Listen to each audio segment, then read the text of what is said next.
នេះវីដេអូពេលល្ងាចឆ្លៀតទៅ1 ម៉ោងទៅដល់ប្លង់ដែលបងគិតវែកទុកនៅក្នុងដុបកំប្លោកនោះចូលពី3ខ្សែទៅខំ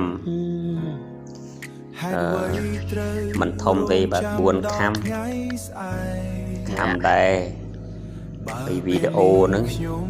អត់សូវច្បាស់ទេកំពុងខំនឹងមើលឃើញដោយសារដុបកំប្លោកវាស្ដុកពេកវាវត្តមកនោះចងៀងចងាងព្រោះយើងមិនមែនជំនាញទេប៉ុន្តែវត្តយកបានណាតាមបងប្អូនប្រាប់វាបរៀនទៅចិត្តតារៀនវត្តយកហ្នឹងមិនអាជីពទេបាទប៉ុន្តែឆ្លៀតពេលទៅលេងតិចគ្រាន់តែរបស់មានហើយយើងលេងខ្លះទៅបើសំណាញ់នឹងរត់បាទជំនាញណា